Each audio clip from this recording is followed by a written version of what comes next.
So here we're going to look at the actual whole family recovery agreement. So we've previously looked at the preparation document. So now we're on the day of doing actually facilitating the whole family recovery agreement. So for me, that's always best done in the room with people. I have attempted to do a couple over Zoom, and it's just nowhere near as impactful or as powerful or as easy to manage at all. And I think there is, you just create a brilliant energy in the room when you do it with the vast majority of people in the room. I mean, obviously, with families a bit spread out, sometimes you wind up with some people on Zoom as well. So I'll generally try, if we're doing that on Zoom, I will generally try and have the participants kind of on a big screen so that they can be seen, etc. And anybody can be involved in this. So this could be the best friend could come in. Anybody who is impacted part of their life. Yeah. So anybody really who is as a part of the journey here, right? So for us working with a family situation from the beginning, one of the early things we'll do is we'll create the recovery team, and so I would create a recovery team on the same basis that if maybe you were doing, a whole family intervention, for example, whereby you would bring in people who, as you said, are not necessarily there in the person's life every day, but actually they are a significant, important person. So that could be, close friends that are supporting the recovery as well, or ex-partner that has the kids, or whatever. Yeah, absolutely. So it's not just about whoever's actually physically living with the person. It's anybody that has a significant role that they can play. And if you in that recovery journey, an ex-partner say that wanted to be part of it, but the recoverer said, actually, no, that's not going to support me.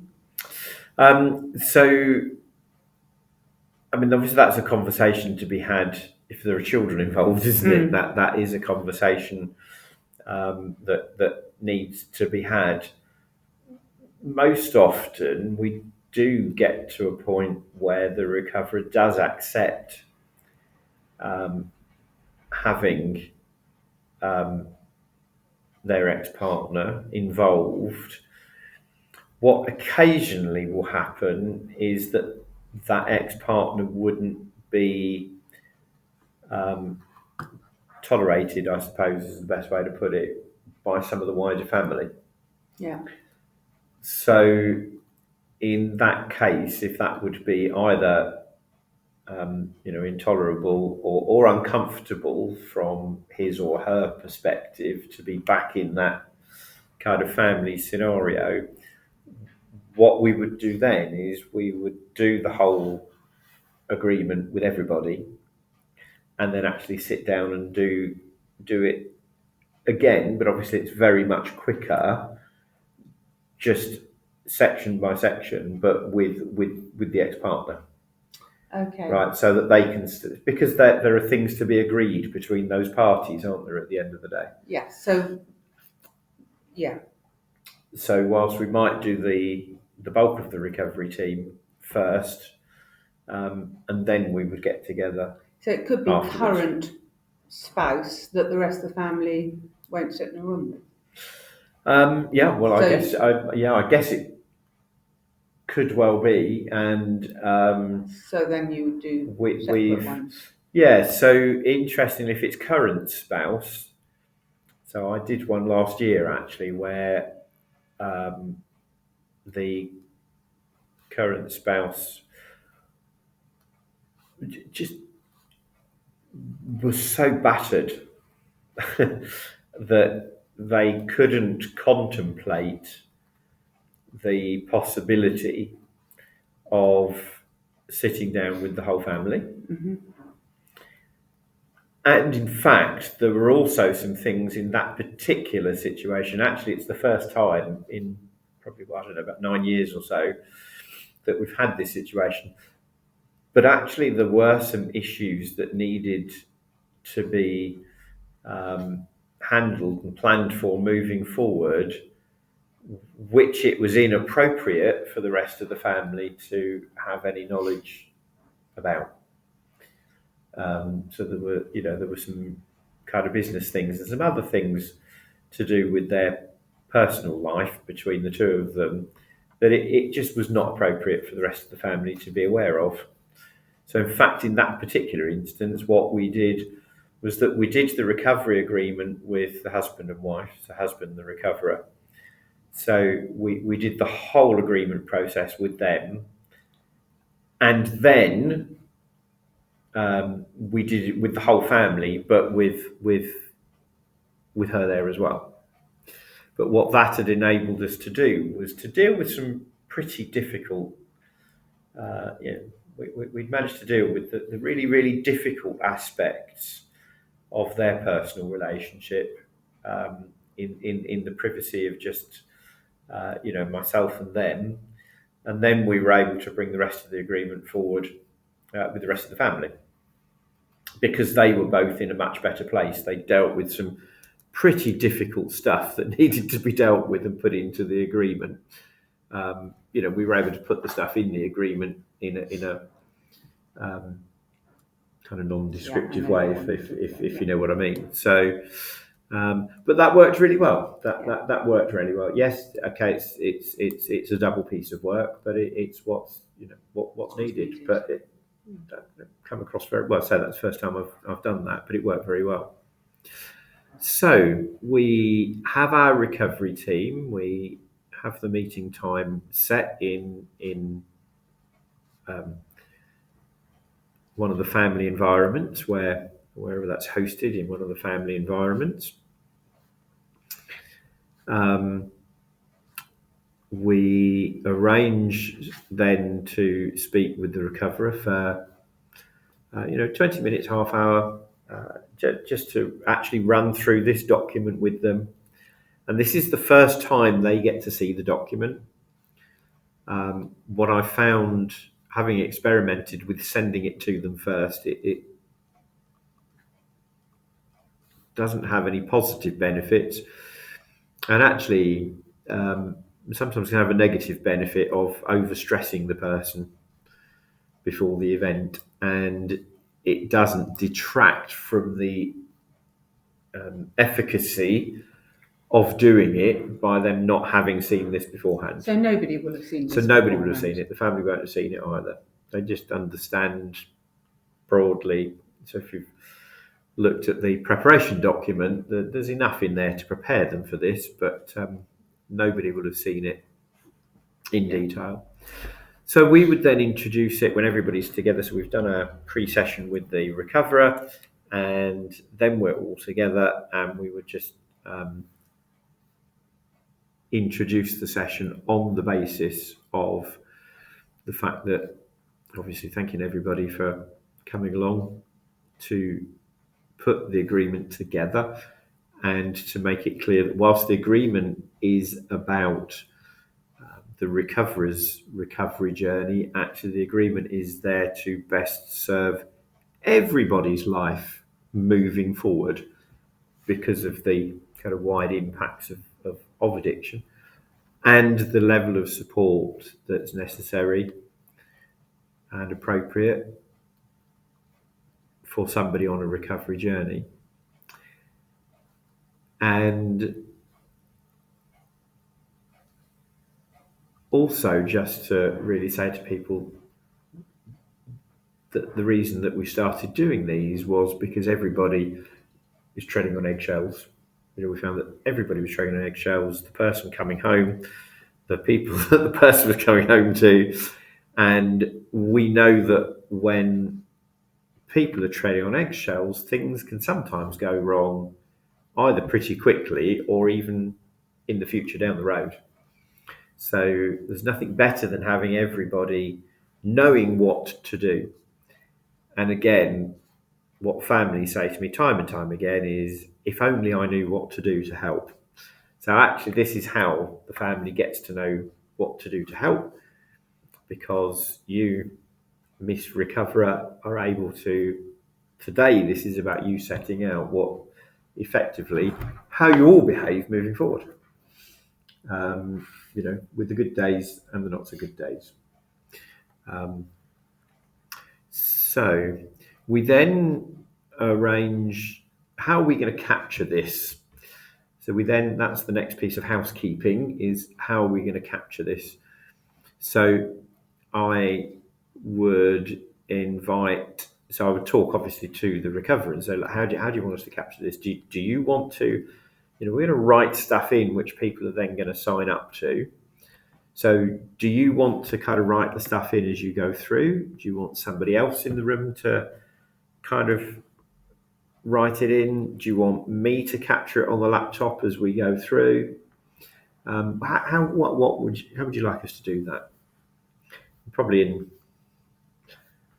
98% of the cases, people say, well, no, if you capture it on the laptop as we go through, and we will literally agree precisely the wording that goes on to the document.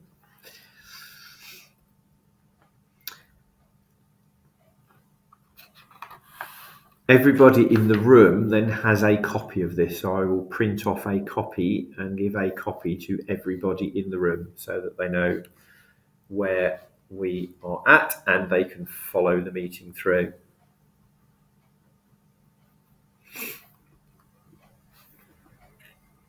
Yeah. So we start off. Front page is fairly obvious, supporting the name of the recoverer. This family recovery agreement is the property of the person named above. This agreement is designed to help the whole family move ahead in a positive and planned way, knowing how to support each other without, quote, looking over our shoulders and worrying about future problems, unquote, helping everyone to have a positive future. The date that the journey started, so actually what people would normally do is just backdate this to the day they went into treatment or the day that they became sober, or whatever dates they want to put on, just to record the date that they deem they started the journey.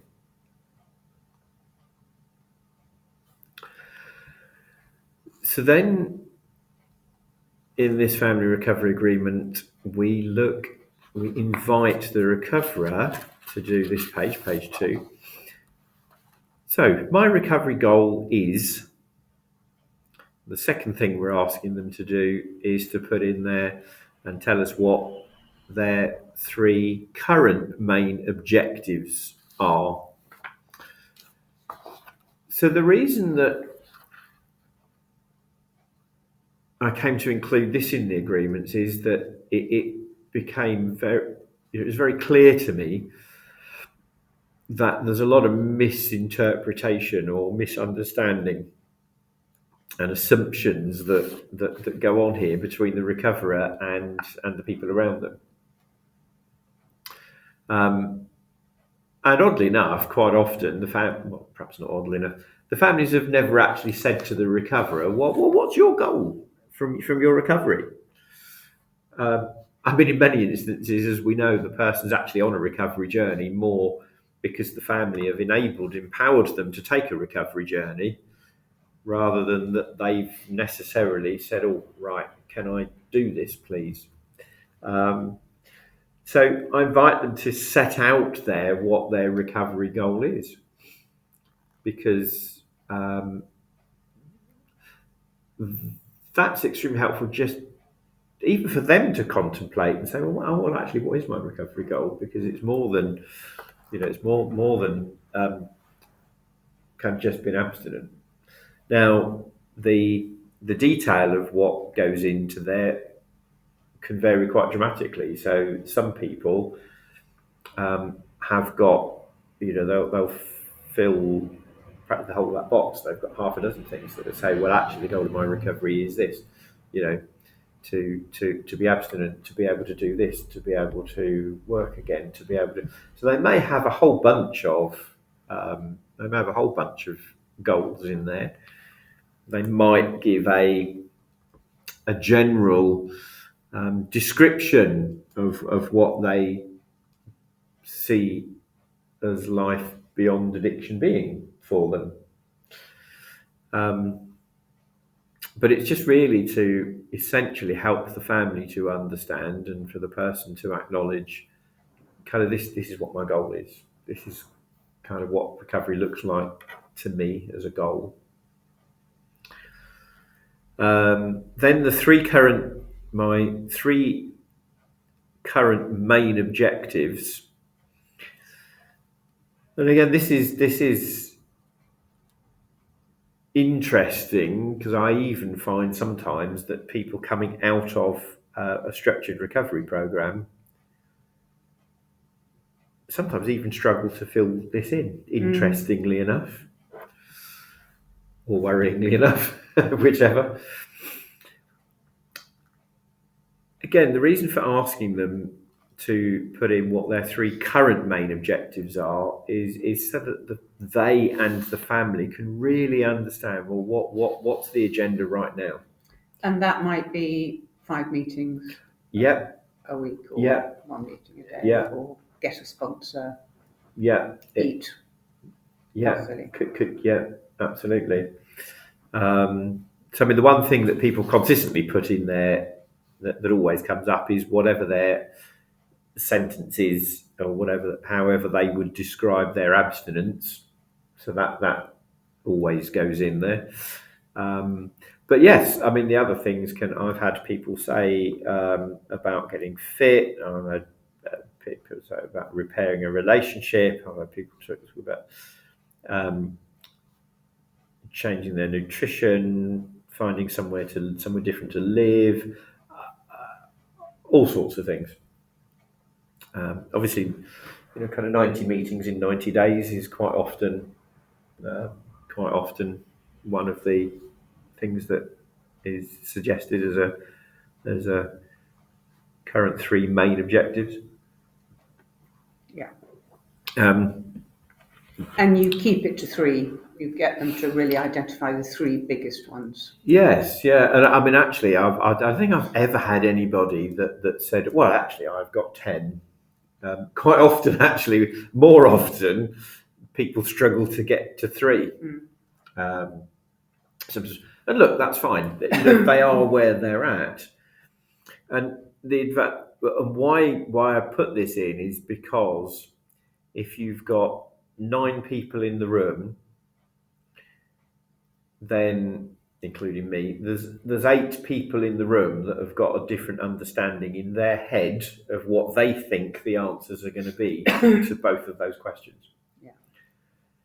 So it's about trying to get an alignment at the end of the day, because families can, both, I guess, over-expect and under-expect, and families can have a very different view as to what that person's objectives might be. So they might have been in an abstinence-free program, and their recovery goal might be to end up being able to reduce.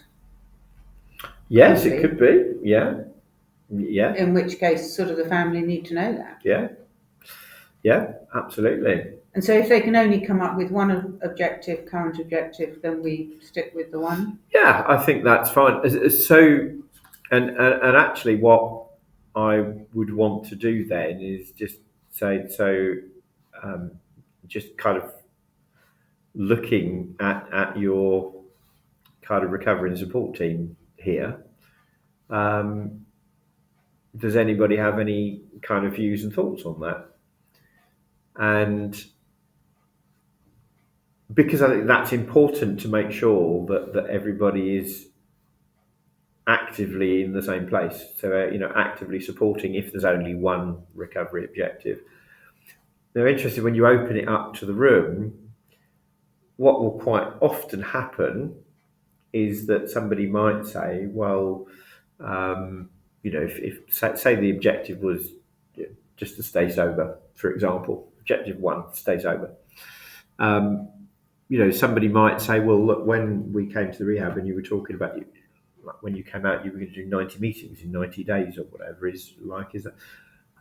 And then the recovery say, oh yes, oh yeah, no, absolutely. So then actually, they then put that one in there as well. So it can be a bit constructive, collaboratively constructive. But you don't want the family telling them what their goal is and their objectives are. No, but what I do want to understand is if there's any disappointment, if there's any major misalignment, right, between what the recoverers put and what was in the minds of somebody in the family. So if they've done their recovery goal and they've put 3 main objectives, you would then always open it up to family and just say, anybody got any thoughts? Yes, and I would even say to them, so do you, does anybody think is anybody surprised by maybe something that you think should have been there or you were expecting to be there and it's not there? Right, because that's important to understand as well. Or it may be that it's missed, or it may be that it is actually an objective, but it just happens to not be one of the top 3. So I do want to get that out of people, and it's powerful to have those discussions because sometimes the recoverer might come back and say, do you know what? Yeah, actually that thing you've just said is a goal, but I can't even look at that for the next 9 months, for example. So sometimes it's not that I'm surprised this isn't in there. So one of the ones that we get quite often on that basis is about finding a job. Quite often it's dads that come back with what about finding a job? Surely that's really, really important. And of course, what a recoverer is likely to say is, well, actually, my job for right now is doing my recovery. Actually getting back into paid work is not one of my top 3 things right now. And that, if you can imagine, so, dynamically, that's very important for that to be understood right from the outset. Otherwise, all dad's going to be banging on about is, well, shouldn't you be getting a job? Shouldn't you be getting a job? Shouldn't you be getting a job? So we don't want dad doing that because for obvious reasons. So that's a really great opportunity. So I'm very careful as they're doing the objectives. I'm very careful to be observing, not necessarily the spoken reactions, but the kind of behavioural reactions as to kind of watching people's eyes around the room to see who's disappointed. Right, you can generally tell, can't you? Because if I see somebody's being that I think is quite disappointed, I will probe them. Sometimes directly challenge them, and say, so what did you think was going to be on there then that's not there? And we can explain to the family, say, look, there may be things that you're surprised are not on there, but that's not to say that he or she doesn't have them on their plan. It's just that it's not one of their top 3 at the moment. And I'd want it to come out because it may well be, and I have had instances where a family member has pulled something out like that, and then there's a discussion going on, and then actually the recoverer said, do you know what? Actually, that does make good sense, and maybe I should do that before something I've got on here. Or it could be them saying, actually, that is the behaviour that I find really hard with you because I feel that you're now shaming me that I should be doing this. Yeah, so it needs to come out. Yeah, absolutely. So it's very useful exercise. I mean, sometimes that's even just getting that page done has sometimes taken half an hour. Because we do want the reality. We want people on the right page. Otherwise, we've got negativity built in there somewhere. So now we're all clear on what the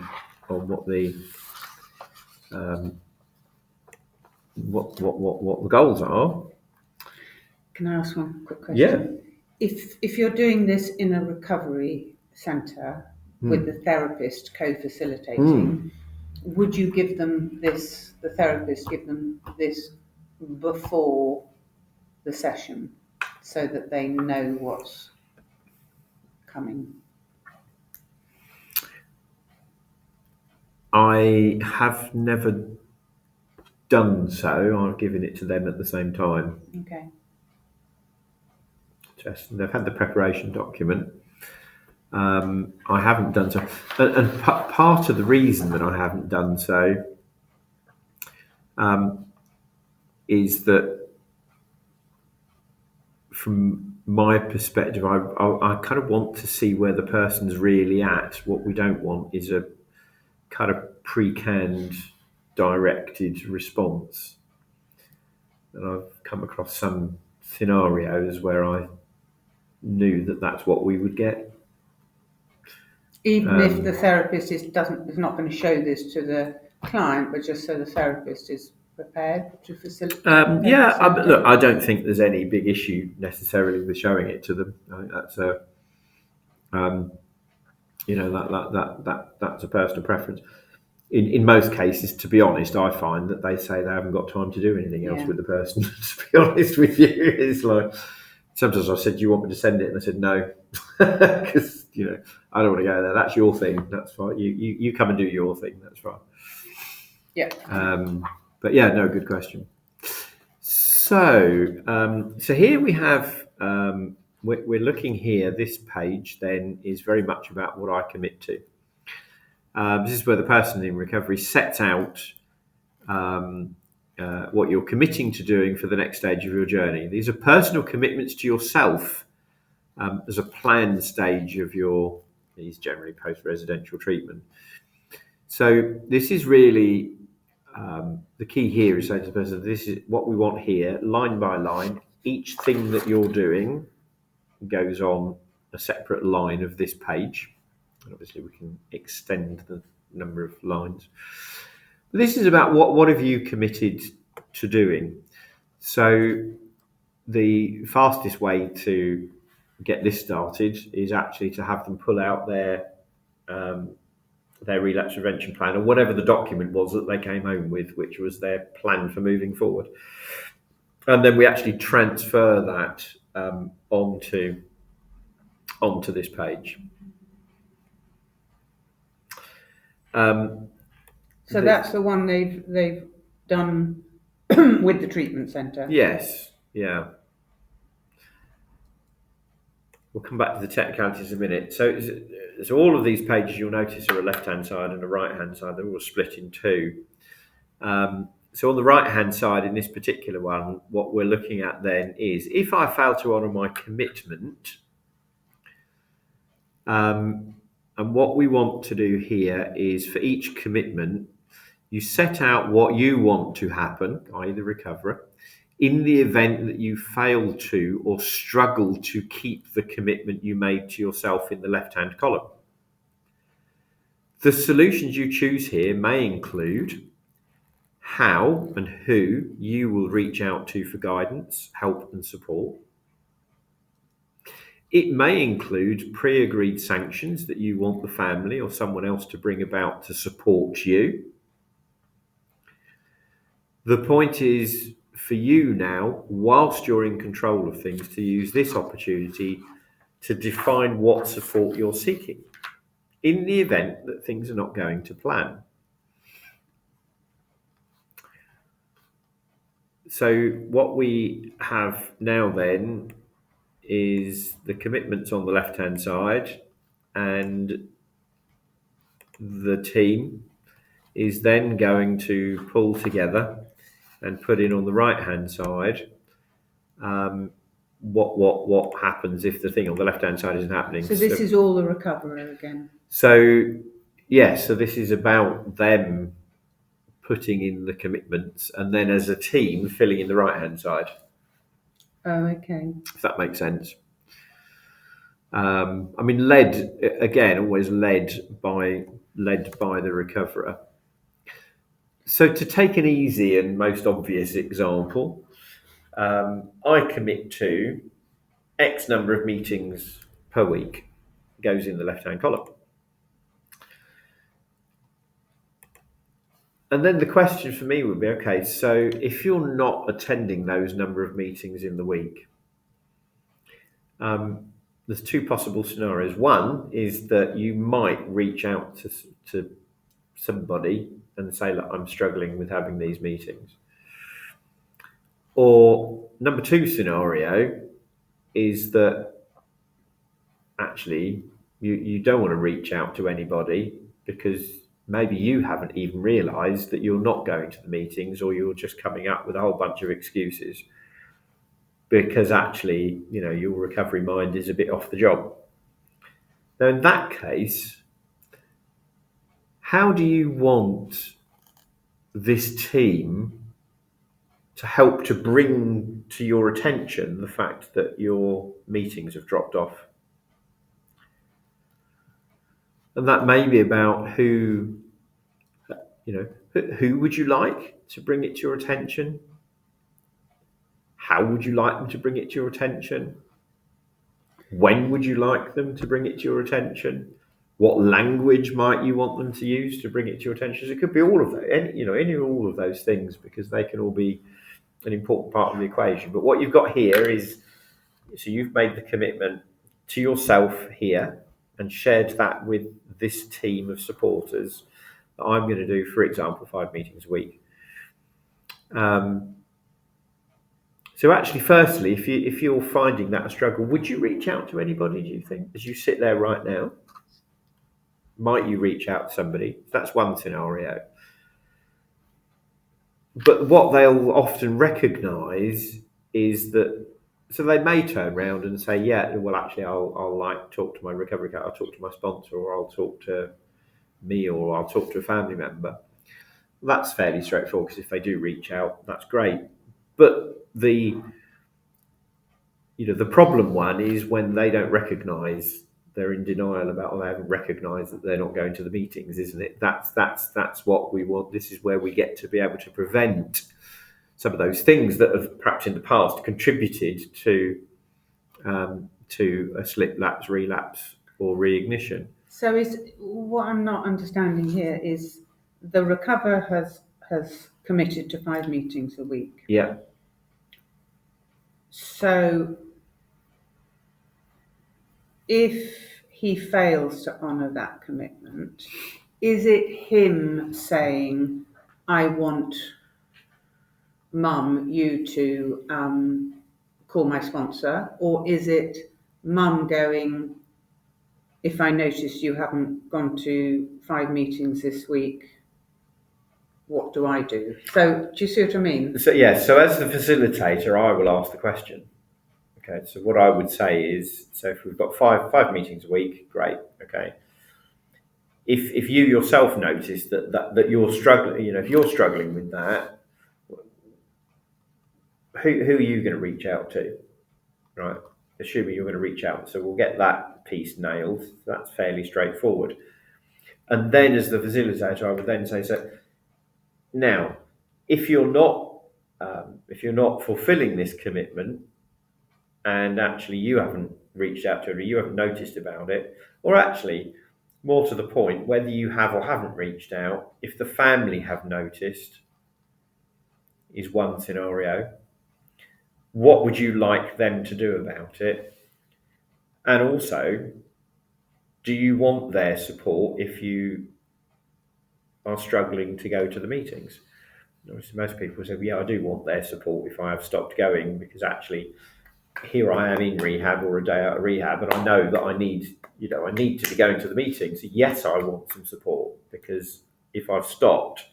So what I would then say as the facilitator, I would then say to them, okay, so how would you like them to help you? So the family has noticed that either they've noticed that you have stopped going to the agreed or the number of meetings you set out, or it may be they suspect you haven't been going.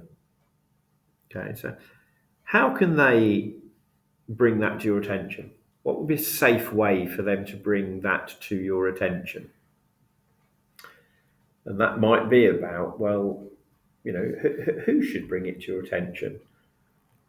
when should they? Is it the beginning of the day, the middle of the day, the evening, or because there are times of the day when we are least at our best, and there are other times of the day or week or whatever when actually we can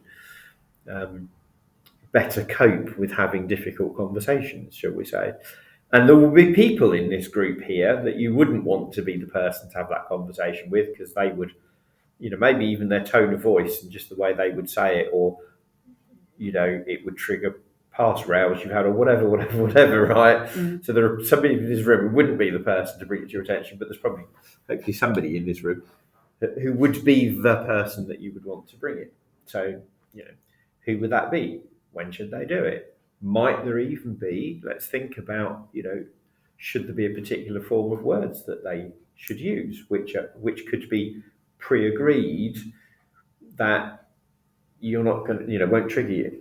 Yeah, right? Because you recognise that this is it's an agreed way of doing it.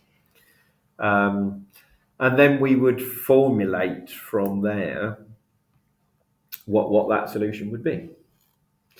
If they unlikely at this stage, because they're at the best they've been for a while. Yep. But if they in the unlikely event said, if the family notice I'm not going to 5 meetings a week, I don't want them to do anything. Mm-hmm.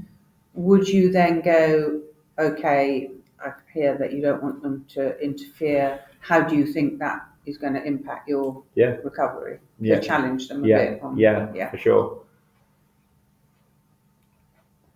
Yeah. Yes. So this isn't what this recovery agreement is not about. It's not about the person coming out and just being kind of brash, dismissive, and just saying, "Well, you lot are going to do this, and this." It's about what's right, not necessarily just what the person thinks. So yes, we would challenge for sure. Yeah. Yeah. We would challenge, and interestingly, it's quite rare that occasionally we will get a thing that's on their commitment list, where they might not want, but broadly speaking, they've agreed to doing this recovery agreement, so they've actually agreed to having support. So they come in minded that they're going to be receiving some support. And if they said, I commit to getting fit, you'd want to tie that down to what does getting fit look like? Yeah, because I commit to getting a personal trainer. Yeah, for sure, yeah. Or I commit to running 3 times a week. Yeah, because it's then, well, if you're failing to honour that commitment, there's 2 reasons we would pin that down. One is because of, if I fail to honour my commitment, so, what's the support mechanism from that perspective?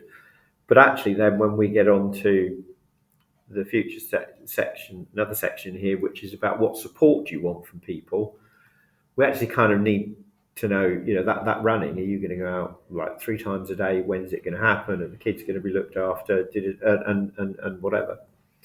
So, yes, getting the detail around it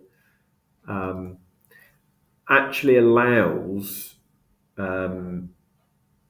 for better things, for better recovery plans to come about, actually. So for each one, you're asking them to have a solution of, if they notice they've stopped eating healthily and they've gone back to sugar. Right, who would they reach out to? Who are they going to reach out to? Correct. But if the family notice that they're now just having a Mars bar for breakfast, what should the family...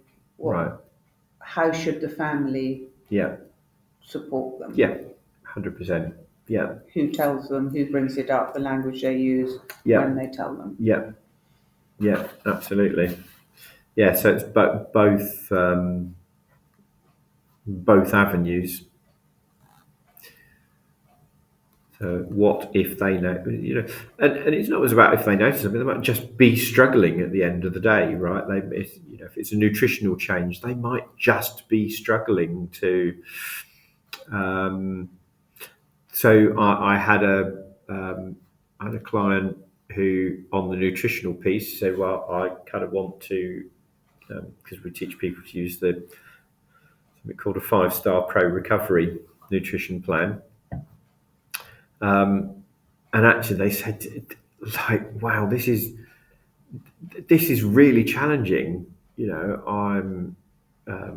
were an officer of the court, and they said, I'm in court on a case for the next 2 weeks, and where this court is, there is just nowhere that I can get nutritionally good food. It's all junk food kind of places around there. So actually, they already knew they were going to have a problem in this particular scenario, and it was. So we were then able to, on the next page, get on to. We were able to put that into the support I want from scenario. So we then figured out even the support process for that.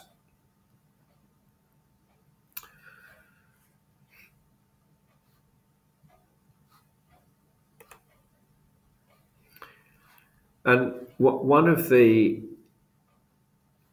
powerful things really about inviting the person to bring along their recovery plan or relapse prevention plan or whatever it's called from the treatment centre is an attempt to support them to be able to do everything that they did put on that list. So by asking them to directly transfer it, even the meeting said, right, what's the first thing you've got on your list? And I would literally get them to do that in this session. So that we can, kind of bottom out that it's in there. So we get it all in.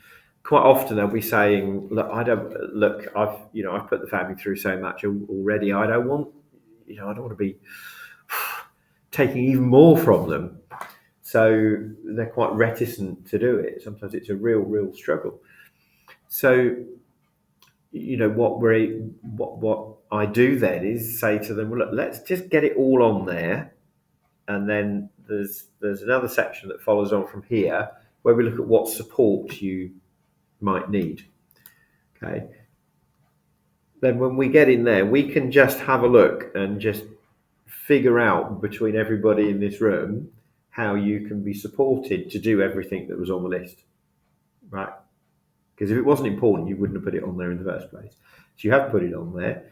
And when we do the support bit, we'll see if we can figure out to get as much of it as possible happening, right?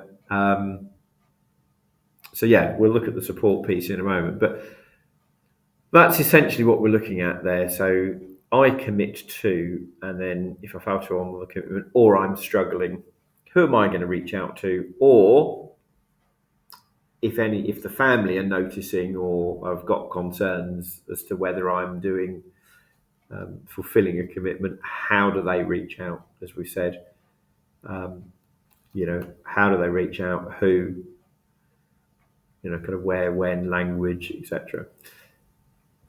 And those create some very powerful situations because they will choose and find the best person in the room. And quite often it tends to be the people that have not been highly involved in their addiction necessarily. It's often because there's so much conflict that's been going on. Stuff under the bridge with the person they've been living with. Yeah, no, absolutely. So quite often it's, it's the uncle or, the brother-in-law or sister-in-law or granddad or whatever, it's or my sister or, I was doing one of these and somebody said, I want my sister to do it. And what was interesting is that they actually had quite a fractious relationship during the addiction. And everybody was really surprised, and including me. And we said, well, why would that be? She said, look, the bottom line is, she can challenge me in ways that you guys can't. And actually, while she was a bitch from hell with my addict head on, she's the person I need now. She's not going to take the bullshit from me now. Right. Yeah. She'll call me out. Yeah. So I want her. I don't want I don't you, mum, because you'll let me off the hook. Right. I'll wind you around my little finger, but I can't wind her around my little finger. So, we get some really good and powerful stuff going. And sometimes I can imagine having your boss, if it's a small company and you've worked together for 25 years and you really know each other. I'm thinking of a family where it's a wine business, and that would be a really important part of what happens if you come back to work and we're going to a wine tasting, or Right. Yeah. Absolutely. Yeah. No, they can be really hugely powerful, because in my experience, when people go home from treatment, which is most often when we would be doing these, they just don't get to have these conversations. They just slot back in, and everybody's wondering, how do we do stuff, and even things like, I commit to talking about that pro recovery nutritional plan. That sometimes needs quite a lot of support, because it needs a big nutritional change in the household sometimes.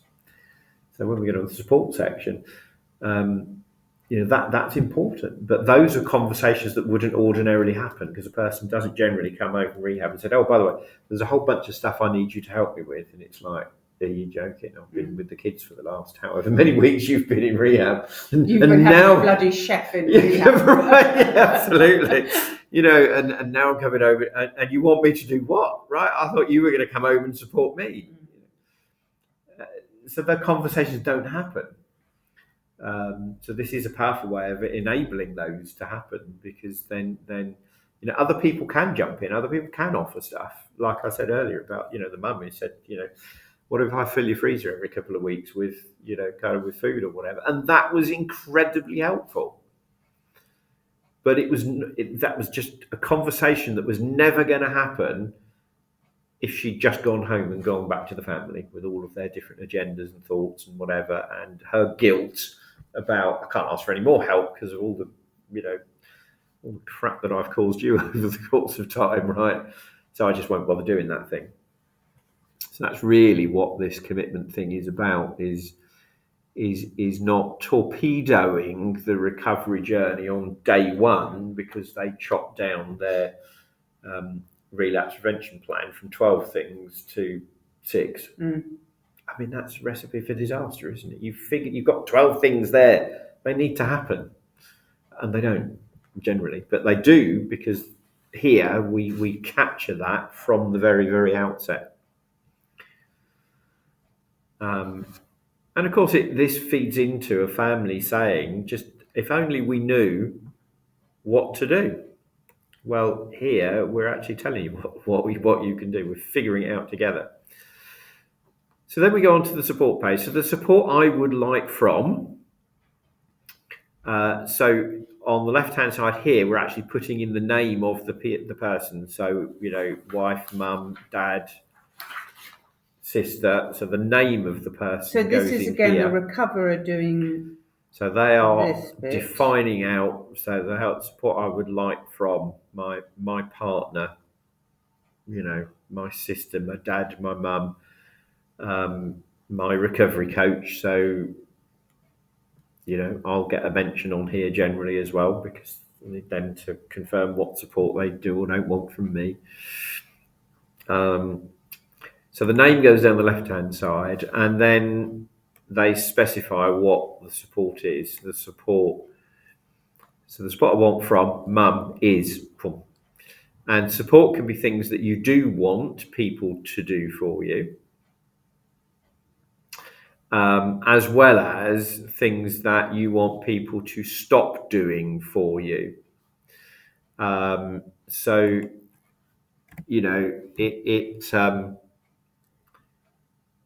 it's important to also have that opportunity to get people to stop doing stuff for you.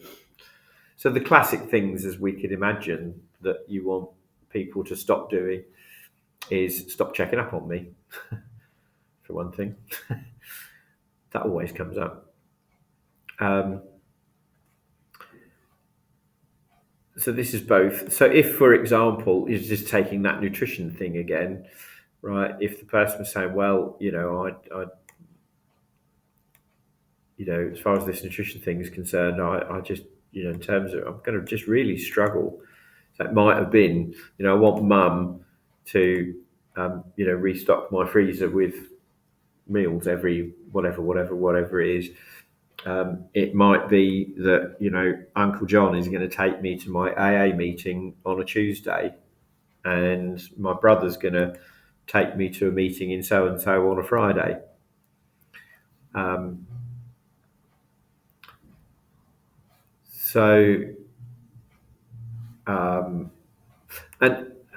there can be some quite fundamental things in here. So I had a dad who would phone his daughter about 15 times a day. Would go absolutely nuts if he didn't get a reply. Right, and get a really shirty text message then about, why are you not answering the phone? And that was going to be hugely triggering for her. I mean, it was hugely triggering whilst she was in active addiction, and she just understood that, life sober, that would, I mean, her actual fear was that would drive her back to drinking because it was so stressful. I mean, can you imagine 15 times a day? I mean, this is a woman who, so she had a full-time job, 2 children, husband. She was 34, 35, and your dad's ringing you 15 times a day, demanding that you answer the phone every time that he rang. So the support that she asked for from him was, can you stop ringing me 15 times a day? And can you stop demanding that I respond to you? Right, I'm not a 10-year-old child. Right. So there was a big dynamic reset to be done. And there. If the dad then goes, well, yes, but I need to, because for my peace of mind, I need to know that you're safe. Then this becomes a discussion about, right? Okay, yeah. I accept. Can you call me once a day? Or can I send you a WhatsApp message? Right. Yeah. So we would look for the solution, because the support that I want is you stop doing it. But how do you do that? What gets in the way of that? As you rightly say, in that particular instance, it turned out that this dad was also ringing her sisters. She had 2 sisters. Was ringing her 2 sisters multiple times a day. Not as many as her, but nevertheless still multiple times a day. So, he was quite wealthy, he was retired, and, vicariously living in their life was kind of how he did it. So where would you be putting the solution? So if you've got... So, yes, the the solution would be in here. So the solution, for example, if it was an easy solution, which it wasn't in this case, but if it was like, I will just ring you once a day, or I will just ring you in the morning, and once in the morning, once in the evening, then actually that would be what goes Dad, in there. The support can be things you want people to. So Dad, I want... So if you're having the discussion, Dad, I want you to stop phoning me 10 times a day. Right. So would you put that in and then the solution underneath it, yes, or would you just put the solution that you've come to? No, we put both, because it is 2 things, isn't it? I want you to stop doing this, ringing me 10 times a day, and I want you to start just ringing me twice a day. Yes. So, in this particular instance, the solution was that Dad was actually, so we had some numbers in there about, I can't remember off the top of my head how often he was restricted to calling her.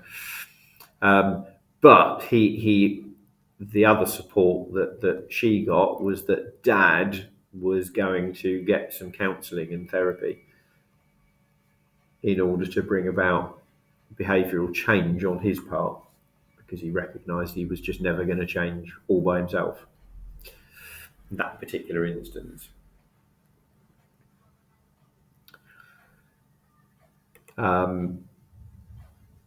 So we also get individual bits of change there. The other one that comes up, not every time, but not infrequently, is what does come up frequently are communication problems. Okay, I would say probably 60% of everything that goes into these agreements, actually, when you boil it down, it boils down to communication. So we get vastly improved communication with one of these agreements in place. But one of the particular communication things that comes up relatively frequently is telephone calls. This very first came up for me. I had a chap, drug addiction recovery was his journey, 9 of his family there, and we got to this. So, of course, everybody normally starts ploughing through the positive, this is what I would like from you. And quite often as a facilitator, you need to prompt people into, well, what about the stuff that you now want people to not be doing? Right? Let's just think about that. Let's just go through these people in this room and think about, are there anything that people in this room do, say, how they act towards you, whatever, which you would like them to stop doing, because right now that could be quite triggering for you, or it may cause some other problem. So quite often as the facilitator, you have to remember to do what do we need to stop doing as well.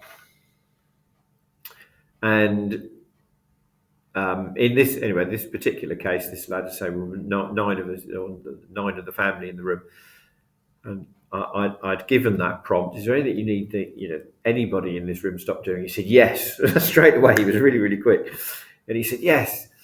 He said, so I speak to all of you about 3 times a week, and you pick up the phone and you say, how are you? Said the problem is that's not what my head hears. Said my head hears, are you doing drugs? So I know that's not the language you use, but you need to understand that's what my head hears. So, because I speak to each of you about 3 times a week, that's 27 times a week, my head gets focused on using drugs, because that's what my head interprets you as you say. And the dad piped in and he said, you're bloody right, that's what I'm asking you. Said, even though I don't use those words. He said, I know. He said, but can you imagine how difficult it is? You've got something that you've stopped doing and you don't want to start doing it again. And 27 times in a week, people ask you whether you're doing it or not. He said, that will be completely fatal for me. He said, my head just will not be able to cope with that. So, he said, I don't know what we do about it, but he said, I'm just telling you what the problem is. So, in fact, what we did was we problem solved. And what we, in fact, did was we figured out as a group a different way of answering the telephone. So that answering the telephone did not become a how are you? And in fact, I know that several years later, everybody who was in that room, or actually nobody who was in that room, ever answers any telephone call and starts any telephone conversation with how are you? They just don't do it. I mean, not just to him, but in anyone, they literally changed how they answer the telephone to the entire world. Because it's a pretty stupid question anyway, isn't it? Because people only lie to you anyway, don't they? They're not interested. No, exactly. They're not interested either. And in the meantime, it's just left, in his case, him thinking, am I using drugs today? Oh, no, I'm not. Oh, that's good. So, yeah. So it's not as though the family were doing anything wrong. It was just a recoverer highlighting what is going to be an activating, triggering first sentence for him, and how